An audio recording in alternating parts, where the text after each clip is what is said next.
Hi, I'm Steve Buckley, Director of the Frederick County Developmental Center and the school-based OT-PT Program Manager. Over my right shoulder is Mary Lou Downs, Occupational Therapy Supervisor. And over my left, Sarah Skovich, Physical Therapy Supervisor. We're here to talk to you about school-based services in Frederick County. So we're going to screen share a PowerPoint presentation that we have with you.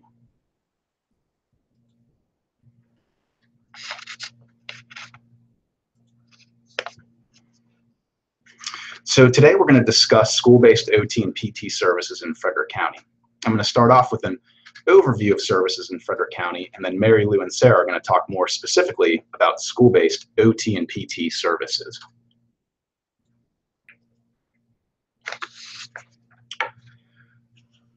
The school-based occupational and physical therapists that work in Frederick County Public Schools are employed by Frederick County government and are part of the Human Services Division, which is led by the health officer, Dr. Barbara Bookmeyer. Our offices are located at the Developmental Center at the Frederick County Health Department.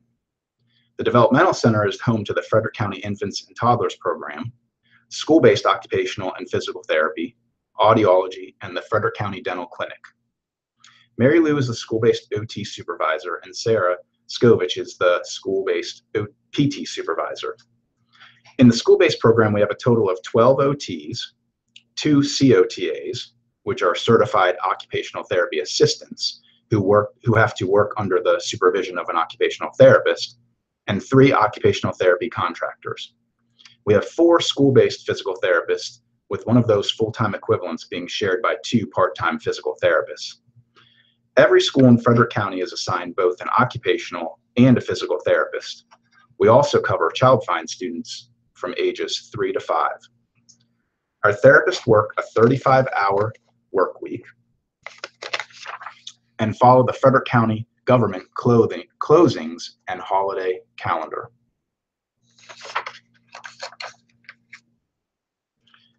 Occupational and physical therapists are required by law to hold a license in the state they practice in. In order to maintain that license, we must attend a specific amount of continuing education classes per year and submit continuing education documentation to the state of Maryland. As a licensed professional, we have standards of practice that affect our practice, documentation, and decision-making. There can be some differences between IDEA, or Individuals with Disabilities Education Act, documentation requirements and licensure requirements under COMAR, or the Code of Maryland Regulations. For example, team decisions versus making decisions as a professional practitioner, picking up for service, decreasing services, amounts of services, and dismissal. As a therapist working in an educational model under IDEA, we are considered related service providers to special education, meaning that students cannot receive OT or PT services unless they're found eligible for special education services under one of the special education codes. Therapists cannot be primary providers or case managers. The primary goal of an occupational therapist or physical therapist in public education is to enable children with disabilities to benefit from special education instruction in the least restrictive environment. This is quite different from a therapist working in a medical model or a private rehabilitative setting. The Rehabilitative Services Guide that is present at IEP meetings can be a resource for families if they're interested in private rehab services.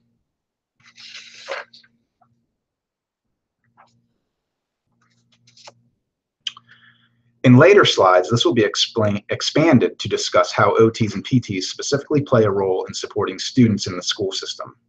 But we use the functional approach to determine what barriers are impacting students. We observe students across a variety of settings. We recommend accommodations and modifications to allow students more independence. We recommend specialized equipment and collaborate with instructional assistants, teachers, administrators, and other service providers.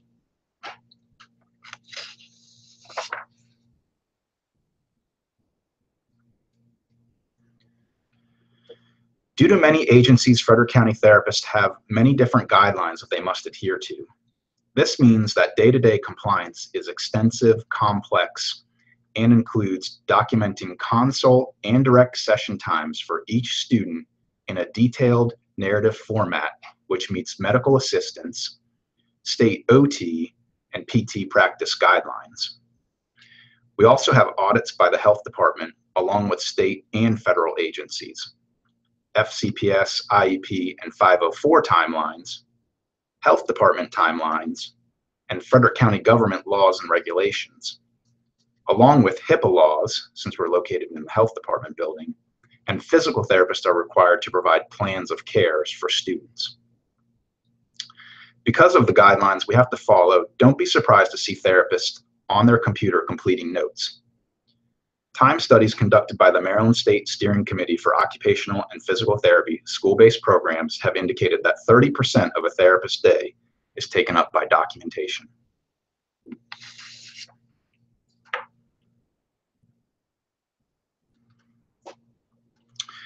The overall goal for a school-based occupational therapist is to promote students' functional abilities and engagement in daily routines.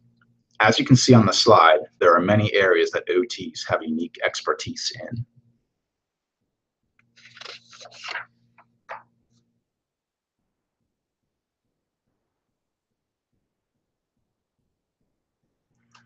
Physical therapists' overall goal is to maximize independent physical function. As you can see on the slide, there are many areas that PT has a unique expertise in.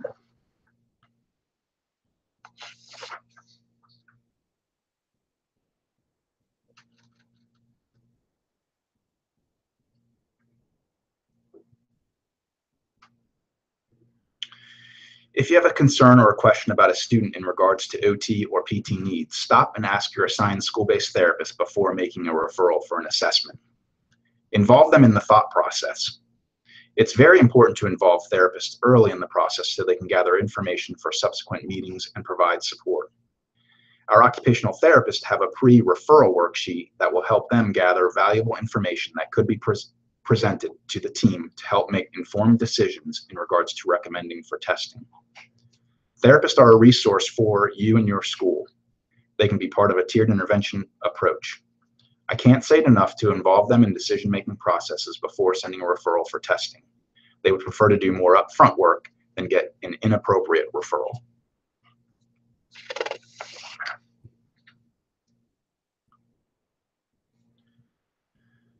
By involving your school-based therapist using the tiered approach helps to ensure that least restrictive environment is provided to students.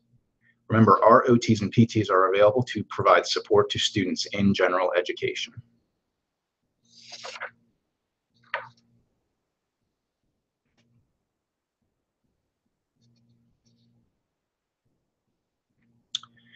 If you have gotten to a point where you need to refer for a formal observation or an assessment, you need to ask yourself a couple questions and are required to complete some paperwork.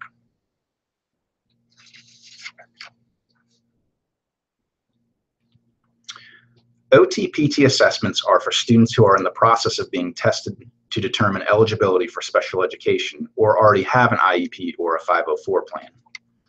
A formal assessment will be conducted and the student's assessment will be written on county letterhead and presented at an IEP meeting.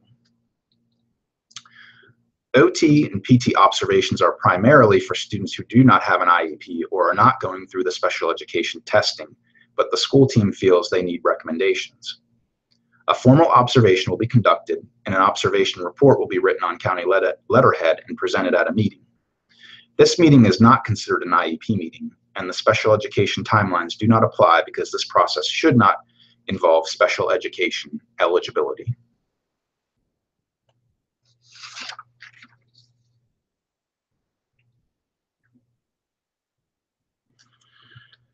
Referrals for OT and PT assessments must include the OT-PT referral for assessment or continuation of services form, a signed SE2 parental consent form, and a copy of the meeting notes. That information needs to be emailed to Carolyn Best or placed in the courier. Her contact information is provided on the screen.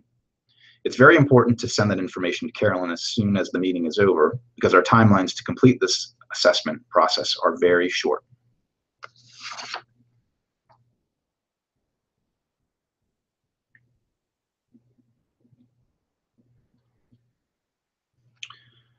Referrals for OT-PT observations are reserved for students not in special education or in the process of special education testing. Therefore, we do not follow the special education process.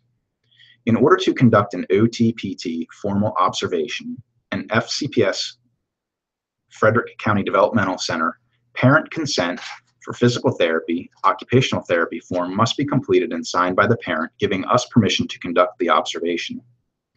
This form can be obtained from a school-based OT or PT. Do not use the SE2 parent consent form. That form is used during the special education process. Again, this process is not part of the special education eligibility and therefore does not follow the 60 or 90-day timeline.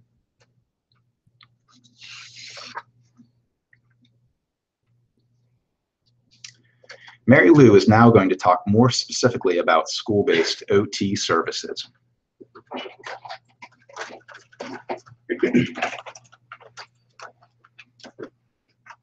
Welcome to the OT portion of the module. Most people consider the word occupation to mean the way we earn money. But more broadly, the term occupation can refer to any series of tasks or meaningful activities that contribute to an individual's well-being, as well as membership within a social group. The occupation for children attending Frederick County Public Schools is that of student.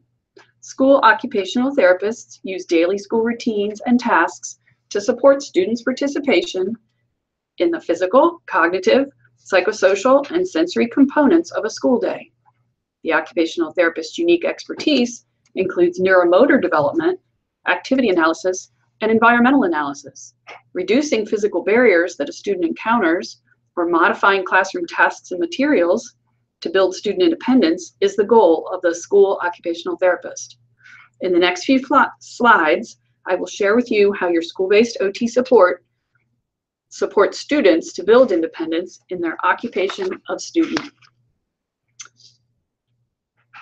So what areas of a student's day might you find an occupational therapist assessing or supporting a student? The answer is simple. Anytime throughout the school day may be an appropriate time for occupational therapy assessments or interventions.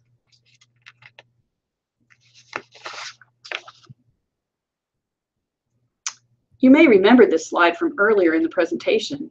An essential take-home point for all members of the school team is that it is always better to talk directly to your school OT before you jump to the assumption that an assessment is warranted. Often, a brief conversation could lead to a simple strategy to support the student without the need for a formal assessment. The OT views occupational performance or function as the end game. So when you have concerns about why a student is struggling to use classroom tools, the OT will use a functional approach considering how fine motor skill development and the varying responses to environmental conditions such as lighting, noise level, and seating are impacting the student. Information is the key. Remember your WH questions. Where does the difficulty occur? When does the difficulty occur? And what has already been tried to help the student?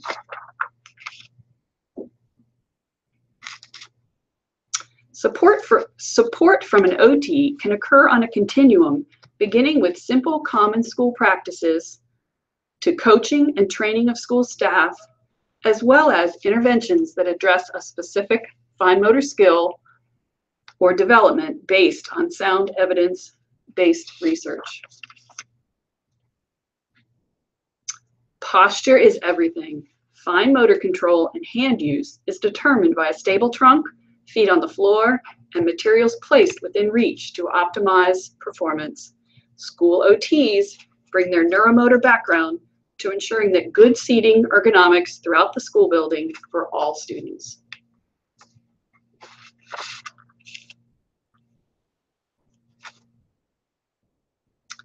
Using utensils is rarely impossible with the ingenuity of an OT. Often by adapting a tool, students achieve success and independence. There are multiple means to get the job done. Through task analysis, OTs are able to explore when a student is having difficulty learning letter formation. Often, adapting the paper allows for improved visual understanding of a letter size. When writing is not possible, OTs may explore technology to meet the student's needs through the use of an adapted mouse, adaptive keyboard, and most recently, voice-to-text features. No limits. OTs may seek strategies to modify common schools so that every student can work more independently. Independence is the goal. Many students struggle with daily self-care, and OTs may have the solution.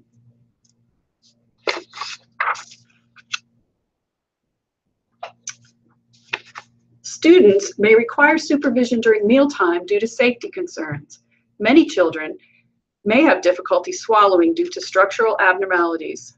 Some students demonstrate unsafe behaviors such as placing too much food in their mouth, leading to a choking risk.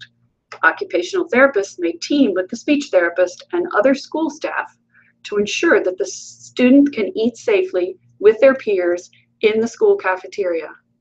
In collaboration with the school nurse, OTs and speech and language therapists may develop a specific feeding protocol to be followed to ensure that all staff are supervising the student safely at all times.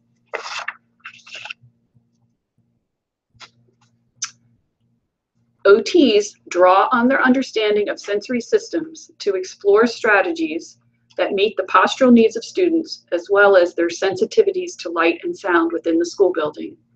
Examples may include writing while lying on the floor to develop upper body strength, sitting on a disc to allow student to move while remaining seated, or wearing headphones to dampen environmental sounds that may be overwhelming.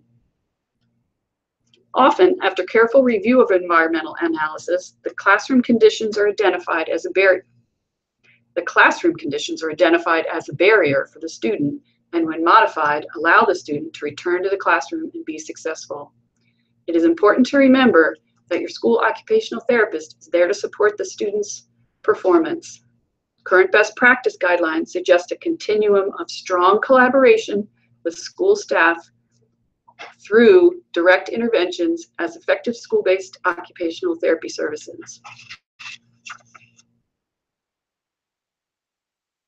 That you will take away with you a better understanding of how school-based occupational therapy services can support you and your students in Frederick County Public Schools. Remember, every school has an assigned OT, so please do not hesitate to contact them if you have any concerns related to a student's performance of daily routines and classroom tasks. Thank you. The next component of the training will be an overview of school-based physical therapy.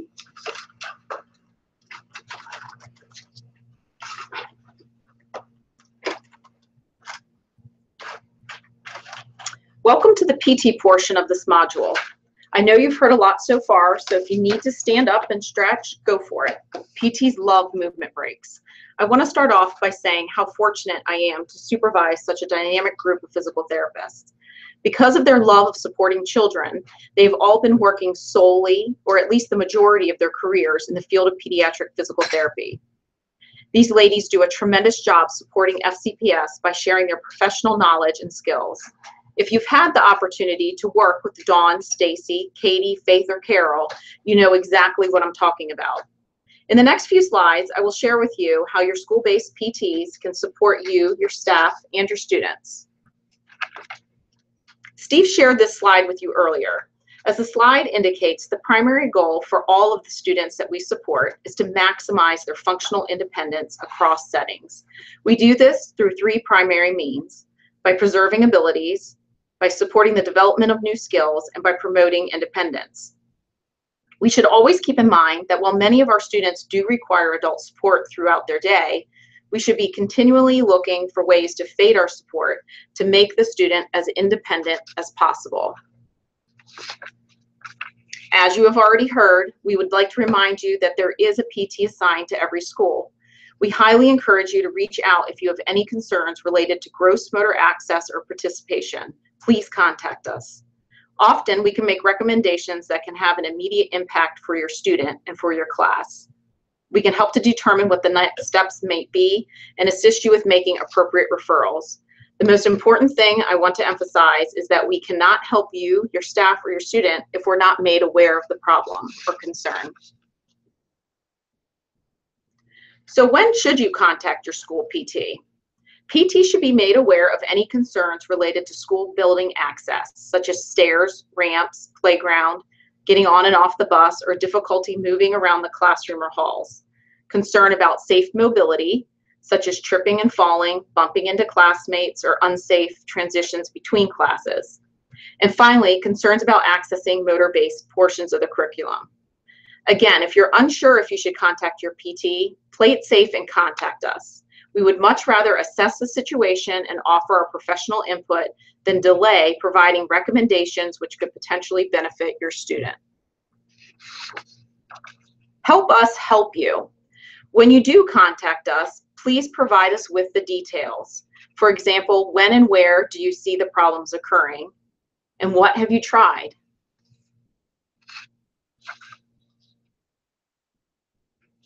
As with other service providers, there's a varied level of support that PTs can provide to students depending on their eligibility and their needs. The lowest level of support would be informal, where general suggestions are made. In this instance, we would not work with the child directly or pull them aside to make these suggestions, but we would generally observe the class routine during the time that the concerns are occurring and make general recommendations to put into place if appropriate. Any student can receive this type of informal support if a teacher has a concern. Just reach out to your school-assigned PT. This is often the first step to determining if a student needs to be assessed. For students who qualify for a 504, we may provide consult-level support to support certain accommodations. Please note that PT is not a service listed on the 504, but rather the recommended accommodations are listed. And if needed, the 504 notes will indicate that PT consult is required to support these accommodations. For students who have an IEP and require PT support, we may provide consult or direct service, or often a combination of both, depending on their needs. Consult support may vary in frequency, weekly, periodically, semi-annually, and so on. Consult allows flexibility for us to see the student across settings. We do our best to be as descriptive as possible in the description of services portion of the IEP to outline what our consult service might look like. For example, we might indicate that PT consult is needed periodically to provide staff training on specialized equipment and transfers, the training on carryover recommendations aimed at promoting independence for the student, or monitoring the fit and function of braces, working with equipment vendors, and so on. The description of consult service should be individualized to the student's unique needs. If the student requires direct service, the frequency should be clearly defined on the IEP and linked to a goal. Generally, this is a gross motor goal, but it may also be an embedded goal. Unlike consult support, which is more fluid, when we provide direct service, we try to set up a consistent schedule of service on the same day and time. This is necessary to allow auditors to see a pattern of service. We are required to track the number of direct treatment minutes and consult time to ensure that we are compliant with the IEP by the end of the school year. So if we miss a session due to a conflict in our schedule, please know that we are tracking these missed session minutes, and we will make them up as soon as our schedule allows. In the next few slides, we'll be looking at some of the specific ways PT supports students with special needs in the school environment. Often this means that we are supporting trainings with school staff to ensure that you and the student are safe while promoting inclusive opportunities. We will be looking at how we can support safe and effective mobility, specialized equipment, evacuation and training, and supporting motor-based activities in PE. It isn't enough to simply access the building and the curriculum. Safety must always be a top priority. PTs look at the student's entire school day to ensure safe access. This includes mobility in the classroom, hallway, cafeteria, water fountain, bathroom, playground, and bus. If equipment is needed to accommodate for deficits to allow safe access, we can help to determine what is needed. This might include adaptive seating, wheelchairs, walkers, or toileting equipment. Finally, if a child requires adult support, PTs can provide training to staff. This could include training on body mechanics, stand pivot transfers, two-person dependent lift, or use of a mechanical lift. PTs may also provide training on application of braces, positioning and handling techniques for dependent students, and training on how to use specialized equipment such as standers, wheelchairs, and so on. We will look at some of these pieces of equipment to get you more familiar with what they look like and how we can support. In addition to working directly with qualified students on mobility goals, we also support equipment to allow safe upright mobility for students with decreased balance and motor control. In the top left, we see a gait belt, which might be applied and supported by an SEIA for a child with drop seizures or decreased balance. On the right, this child has independently accessed the sink with a posterior walker. Without it, he may have required adult support. On the bottom, we see a gait trainer with multiple postural supports added to it and supported by an adult. There's numerous other pieces of equipment that support upright mobility, and when appropriate in the school setting, PT looks to support inclusive opportunities by supporting students with this type of equipment. Wheeled mobility often affords a student with limited mobility a way to be independent at school. Research has shown that being able to move is associated with cognitive growth. So the sooner we can support independent mobility, the better. Depending on the needs of the student and their family, wheeled mobility can vary greatly. Typically, students who require wheeled mobility come to school in personal equipment, but there are times when FCPS has to provide loaner equipment. For example, we might provide a stroller for use during emergency evacuations, or for a field trip when a child's walking endurance might limit their ability to participate. Please note that we have a limited supply of equipment at the warehouse to use as loaner equipment. Even if a piece is available, it takes time to transport, clean, and adjust it for student-specific needs. If a student has wheeled mobility, PT may support safe operation, adjustment, and staff training. Appropriate seating is obviously an important area that we should be looking at in the school environment. It may be supported by PT or OT. For many of our students, simple adjustments to chair and table height is sufficient, but for students with decreased trunk strength and stability, we may need to look at more supportive options. Each student's seating needs are unique, and your school-based PT and OT can help to determine what they need to be successful in your classroom. For students who are unable to stand, a standing program might be part of their school program. If your student requires a stander, your PT will assist you with determining what type of stander is the most appropriate, assist with adjusting the components as the student grows, and train the school staff on safe positioning and operation. So why would we consider a standing program? There are numerous benefits to standing, which include improved eye-to-eye interaction with peers, improved circulation, improved bowel function and regularity, prolonged stretch to maintain or even improve range of motion at joints, improved bone density, decreased risk of pressure from prolonged sitting. The list goes on and on. Many students require bracing to support their joints for orthopedic reasons. If the student has an IEP or 504, monitoring the fit and function of these braces and providing training on the application and how to inspect for signs of pressure can be provided by the school-based PT. Both PTs and OTs support bathrooming. As with all aspects of the student's day, our goal is for them to be as independent as possible. There are many adaptive products to support independence in the bathroom. For our students who are transitioning out of the school system and looking for job placement, being independent with bathrooming keeps many doors open for them, and it obviously improves their quality of life. Student and staff safety is essential. When students are unable to independently transfer from one surface to another, PTs can determine the most appropriate way to support the student. If the student can actively participate, we may train on stand pivot transfers. If the student is fully dependent, we train on safe lifting and the use of mechanical lifts as needed. If a student has limited mobility, PTs may offer suggestions or support related to the development of evacuation plans. All multi-level buildings here in FCPS have at least one EvacuTrack. This device enables a student with limited mobility to be transferred and safely transported down the stairs. Training on the EvacuTrack is supported by your school-assigned PT.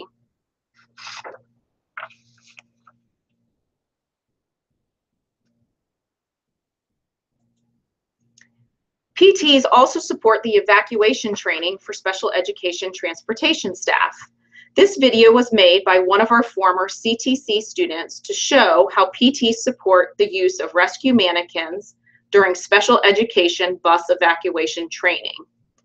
So the take-home point should be, if you have a student with any mobility restriction or concern, PTs can provide an extensive range of support, including assistance with evacuation recommendations.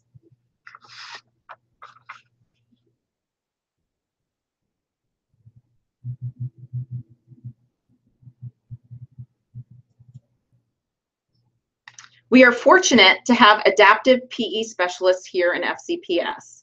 Our PTs have a wonderful working relationship with them. It is not unusual for PTs to work alongside them or your school PE teachers to provide professional support for students with complex motor needs. Remember, our goal is for our students to be as independent as possible across their entire day, and this may require adaptations and modifications. Thank you for listening. I hope that you've learned a little more about how your school-based PTs can support you and your students. Remember, every school has an assigned PT, so please do not hesitate to contact them if you have any concerns related to safe and effective gross motor access and participation. We'll now move to the final portion of our presentation, where Steve will wrap up and answer some frequently asked questions.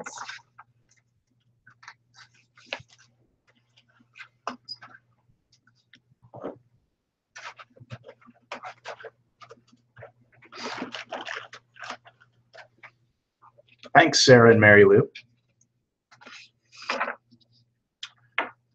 So how is eligibility for OT and PT determined?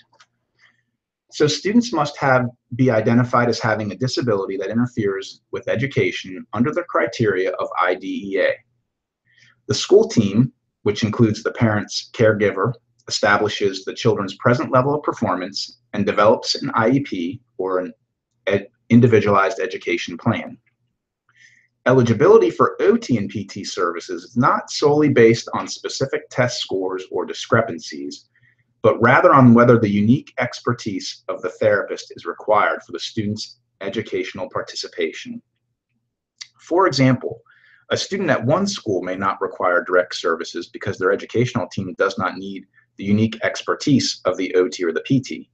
But the same student at another school does require direct services because their educational team does need the unique expertise of the OT or the PT.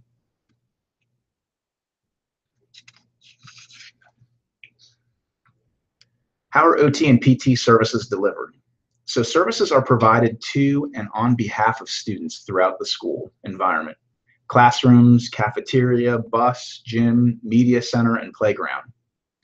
When possible, strategies and interventions are embedded into naturally occurring activities and routines within the educational program. Through ongoing coaching and training of classroom teachers, instructional assistants, bus drivers, and other school staff, carryover is possible.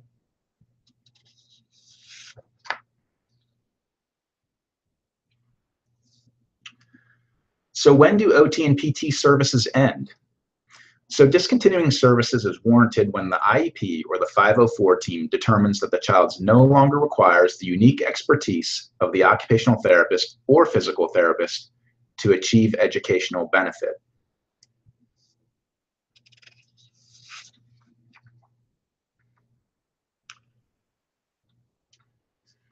And what are some of the factors contributing to ending OT or PT services? Well, it could be child has met the functional goals. The deficits are no longer interfering with the child's ability to function within his or her educational program. Strategies can be implemented by the current educational team. Equipment and environmental modifications are in place and are effective. The level of participation is within expectation for the child's educational program. Or the rate of skill acquisition, potential for progress, and or level of function are not likely to change with therapy intervention.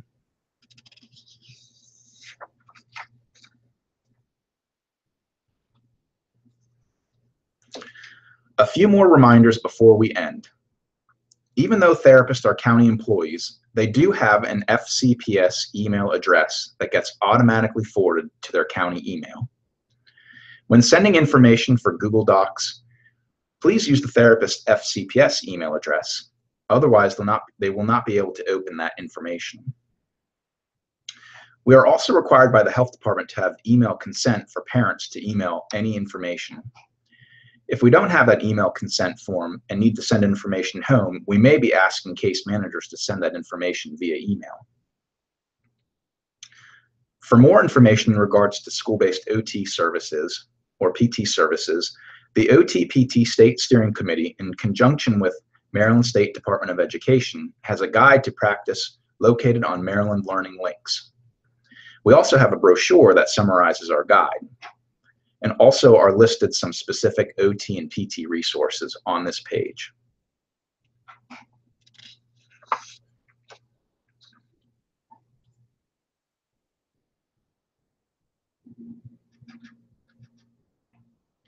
That concludes our presentation for today. Thank you for joining us, and we hope you feel that we've provided you with valuable information. If you have any more questions, feel free to contact your school OT or PT. We're happy to be part of the school team.